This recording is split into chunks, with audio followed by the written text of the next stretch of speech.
Hi everyone, this is Kirti and इस video में स्टाइफ के एमसीक्यूज डिस्कस करेंगे अ प्ले बाय गाल्सवर्दी। सो देखिए यहाँ पर पहला क्वेश्चन है। यहाँ पर पहला पॉइंट है Strife is a play by John Galsworthy.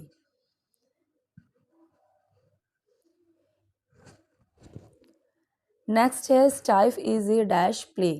स्टाइफ कैसा प्ले है गाल्सवर्दी का? ये एक 1 एक्ट प्ले है, 3 एक्ट प्ले है या फिर 4 एक्ट प्ले है? सो ये एक 3 एक्ट प्ले है। नेक्स्ट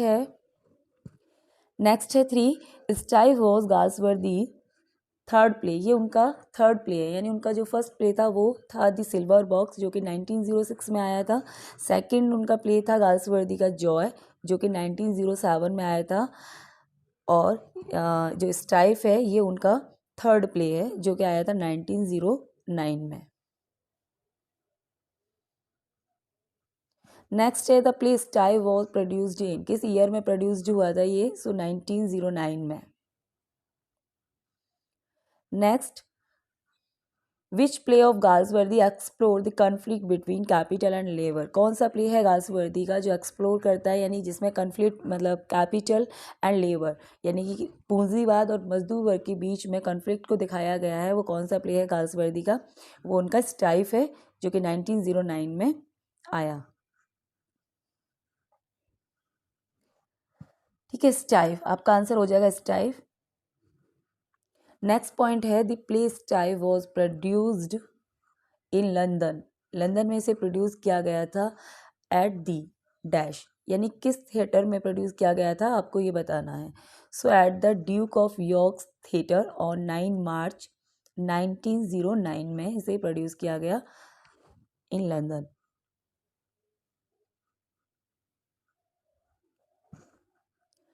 नेक्स्ट पॉइंट है in which theatre of New York Galsworthy play Strife was produced in the beginning में ये जो गाल्सवर्दी का प्ले है स्टाइफ न्यूयॉर्क में कहाँ प्रोड्यूस किया गया था? द न्यू थिएटर ऑन 17 नवंबर 1909 में ये प्रोड्यूस किया गया। नेक्स्ट पॉइंट है 8, विच प्ले ऑफ गाल्सवर्दी का कौन सा प्ले शोज ए प्रोलॉन्ग्ड अनऑफिशियल स्ट्राइक एट ए फैक्ट्री? तो ये स्ट्राइक है जिसमें स्ट्राइक को दिखाया गया है। नेक्स्ट पॉइंट है विच play of Galsworthy was review in the following words printed in the times? When an artist of Mr. Galsworthy, high endeavor, mental equipment, and technical skill write a play like Strife, he has done much more than write a play. He has rendered a public service. Okay? यानी कौन से play का ये review है Galsworthy का, मतलब Galsworthy कौन से प्ले का रिव्यू है जिसे न्यूज़पेपर में पब्लिश किया गया था द टाइम्स में। ये कहकर के गाल्सवर्दी ने ये जो प्ले है इसे लिखकर एक तरह से क्या किया है, समाज की सेवा की है। इतना अच्छा प्ले उन्होंने लिखा है। तो ये स्टाइप प्ले का रिव्यू है जिसे द टाइम्स में देखने को मिला था। नेक्स्ट है 10 point, who is the chairman of the Trenartha tin plate works? ठीक है, टिनार्था टिन प्लेट वर्क के चेयरमैन कौन है आपको बताना। ये मोस्ट इंपॉर्टेंट क्वेश्चन है। ठीक है, इस कंपनी का जो नाम है टिनार्था टिन प्लेट वर्क, ये आपको याद रखना है। जॉन एंथनी इस कंपनी के चेयरमैन है जिस कंपनी में स्ट्राइक चल रही है। जो कंपनी है ना जिसमें स्ट्राइक चल रही है उस कंपनी का नाम है टिनार्था टिन प्लेट। ठीक है, जिसमें मजदूर और जो लोग कैपिटल हैं उनके बीच में स्ट्राइक चल रही है, जिसके चेयरमैन है जॉन एंथनी। नेक्स्ट पॉइंट है 11, the action of the play strife taken place on. ये जो एक्शन है इस प्ले का कब घटित होता है, किस डेट को? So 7 February at the Trenartha tin plate work. ठीक है, Trenartha tin plate work on the border of England and Wales, जो कि इंग्लैंड और वेल्स के बॉर्डर पर स्थित है ये कंपनी जिसका नाम है टिनार्था टिन प्लेट वर्क। मैं बार बार रिपीट कर रही हूँ जिससे कि याद हो जाए। और 7 फरवरी को ये जो एक्शन है ये घटित होता है इस प्ले का। नेक्स्ट पॉइंट है 12, where a strike has been in progress through out the winter. ठीक है, तो वही है कि जो स्ट्राइक है वो थ्रू आउट पूरी जो विंटर के दौरान एक स्ट्राइक चलती है वो कहाँ पर घटित होती है? तो वो कंपनी के अंदर, जिस कंपनी की हम बात कर रहे हैं Trenartha tin plate work. Next point है इधर, who is Edgar Anthony, Edgar Anthony कौन है? सो ये जो चेयरमैन है इस कंपनी के, जॉन एंथनी, उन्हीं के बेटे हैं। He is the chairman sun and one of the director, और डायरेक्टर की पोस्ट पर है वो उस कंपनी में। ओके, नेक्स्ट वन है who is any Underwood. Any Underwood कौन है? She is the wife of Francis Underwood and the daughter of John Anthony the chairman. ठीक है, तो जो एनी अंडरवुड हैं वो फ्रांसिस अंडरवुड की वाइफ भी हैं और जॉन एंथनी की बेटी भी हैं, जो कि चेयरमैन है इस कंपनी के। नेक्स्ट पॉइंट है 15, which character in the play is presented as lean, cadaverous and complaining with drooping grey moustache. यानी कौन सा करेक्टर है जो बहुत ही वीक फेल दिखाया गया है इस प्ले में?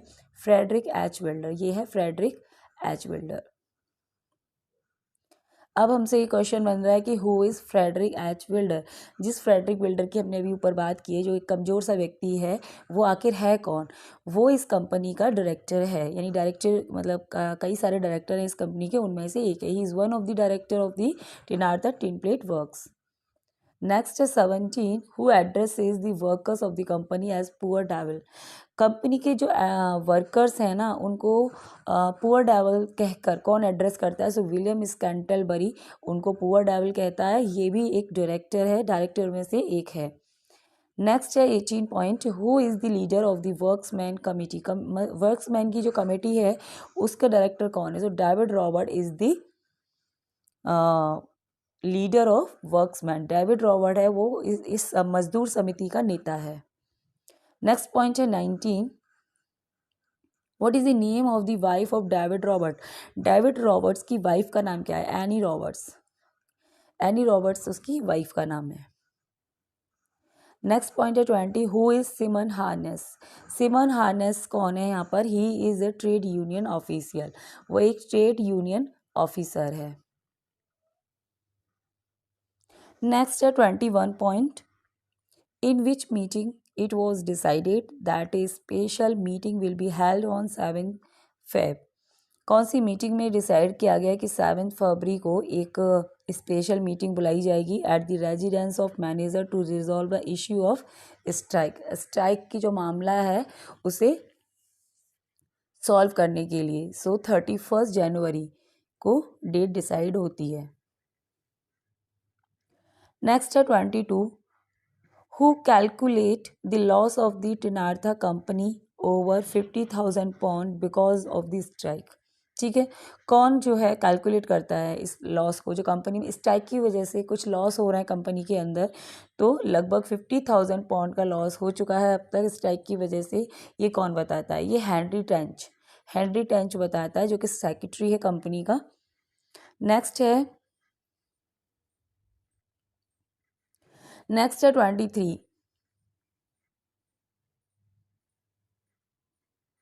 नेक्स्ट है 23, हु इज़ हेनरी टेंच। अब हेनरी टेंच कौन है? तो जिसकी हम बात कर रहे हैं, जो कंपनी का जो लॉस हुआ है उसके बारे में डिस्कस करता है, वही है हेनरी टेंच, जो कि company Trenartha tin plate work का सेक्रेटरी है। नेक्स्ट है 24, the strike in the Trenartha company has been going on since. ठीक है, कब से चल रही थी ये जो स्ट्राइक है ये काफ़ी लंबे समय से चल रही थी और लगभग इसे 1 साल हो गया था। तो ये लास्ट अक्टूबर से चल रही थी इस कंपनी में। ठीक है, नेक्स्ट पॉइंट है 25, who speak the following line. ये लाइन किसके द्वारा बोली गई है इस प्ले के अंदर? बहुत इंपॉर्टेंट है। It has been said that master and man are equal. ठीक है, कांट मतलब ऐसा कहा गया है कि जो मास्टर हैं और मैन है वो इक्वल है। मैन मतलब मजदूर और मास्टर यानी मालिक, मालिक और मजदूर हैं वो बराबर होते हैं। कैन नॉट, ऐसा कैसे हो सकता है कि मालिक और मजदूर एक मतलब बराबर हो जाए? There can only one master in house, कि एक घर में केवल एक ही मास्टर होता है, नहीं एक मुखिया होता है घर के अंदर। Where to man meet the better man will rule. It has been said that capital and labour have the same interest, कि जो कैपिटल है यानी जो पूंजी है और जो मजदूरी है वो सेम इंटरेस्ट उनका होता है। ऐसे कैसे हो सकता है? ये भी ऐसा नहीं हो सकता। It has been said that capital and labour have the same interest, can not. Their interests are wide asunder as the poles. It has been said that the board is only machine, only part of a machine. Cannot, ये भी नहीं हो सकता। We are the machine. its brain and sinew. It is for us to lead and to determine what is to be done and to do it without fear or favor, fear of the man, fear of the shareholders, fear of our own shadow. Before I am like that, I hope to die.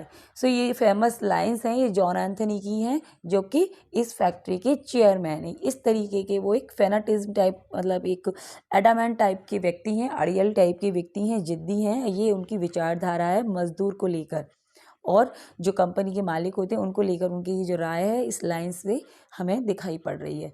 So guys, this is all about this video. Thanks for watching this video. Thank you so much.